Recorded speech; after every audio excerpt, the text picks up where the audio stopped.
Bismillahirrahmanirrahim. Assalamualaikum warahmatullahi wabarakatuh. Perkenalkan, nama saya Kamila Mahrania dengan NIM 12120303070. Di sini saya akan mereview pada pertemuan kelima tentang peradaban Islam pada masa Khalifah Abu Bakar As-Siddiq.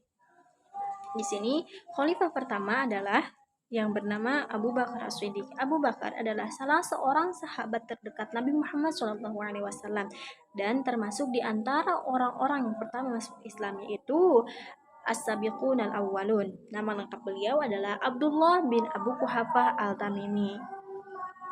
Pada masa Khalifah Abu Bakar sebagai pada masa Rasulullah itu bersifat sentral, yang berarti bahwa kekuasaan legislatif, eksekutif, dan yudikatif terpusat kepada kekhalifahan. Selain menjalankan roda pemerintahan, Abu Bakar juga menjalankan hukum. Meskipun demikian, Abu Bakar selalu mengajak para sahabat untuk bermusyawarah. Secara umum, kebijakan internal Abu Bakar tidak jauh berbeda dengan kebijakan Nabi Muhammad SAW. Sementara itu, terdapat banyak permasalahan yang dihadapi oleh Abu Bakar As-Siddiq. Salah satunya adalah perang melawan kaum murtad. Orang-orang Arab yang murtad dan memisahkan diri dari jamaah kaum muslimin menjadi persoalan yang sangat penting bagi Khalifah Abu Bakar As-Siddiq sejak pada saat itu. Sebab jika terus dibiarkan akan muncul keraguan dan kekacauan umat muslim nantinya. Karena itulah Abu Bakar menyiapkan pasukannya untuk menyerang orang-orang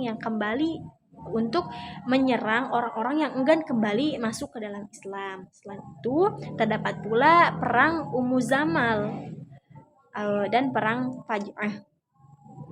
Pada saat itu, sekelompok besar pengikut Tulaihah dari Bani Qatafah berkumpul menemani Ummu Zamal pada hari perang Bazakah. Wanita bernama Salma binti Malik bin Huzaifah mengorbankan semangat mereka untuk berperang melawan Khalid bin Walid. Ia juga mengajak kabilah lain dan ia mengumpulkan pasukan yang sangat banyak dan memimpin pasukannya sendiri. Selain Ummu Zamal, ada sosok lain yang ikut mencekoki kedamaian umat Islam. Dikisahkan bahwa Abu Bakar sedang berada di Baqi. Seorang laki-laki bernama Iyas bin Abdul Yalail ibnu Khaffah dari Bani Sulaim menemani Abu Bakar. Ia menyatakan keislamannya di hadapan Abu Bakar As-Siddiq. Untuk membuktikan kesetiaannya, Abu Bakar menyuruhnya menyediakan pasukan untuk menyerang kaum murtad. Namun, dalam perjalanan ia menghabisi siapapun yang ia temui, baik yang muslim maupun yang murtad. Ia merampas harta bendanya.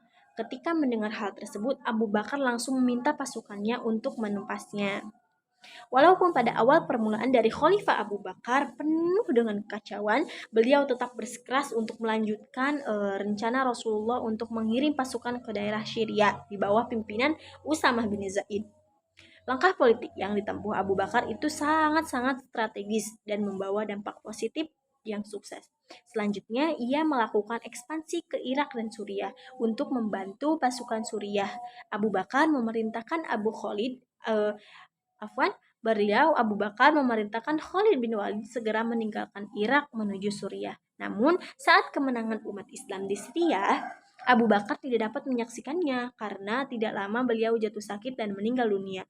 Selain usaha perluasan wilayah Islam, Abu Bakar juga berjasa dalam pengumpulan ayat-ayat Al-Quran yang berserakan di berbagai tempat. Usaha ini dilakukan atas saran Umar bin Khattab. Walau awalnya beliau agak berat melakukan tugas ini karena belum pernah dilakukan oleh Nabi Muhammad SAW sebelumnya. Namun melihat banyaknya penghafal Al-Quran yang gugur di medan perang dan dikhawatirkan akan habis seluruhnya, Abu Bakar akhirnya mengiyakan usulan Umar bin Khattab. Mungkin cukup sekian yang materi yang dapat saya review pada pertemuan kelima ini. Kurang lebihnya saya mohon maaf. Wabillahi taufiq wal hidayah. Wassalamualaikum warahmatullahi wabarakatuh.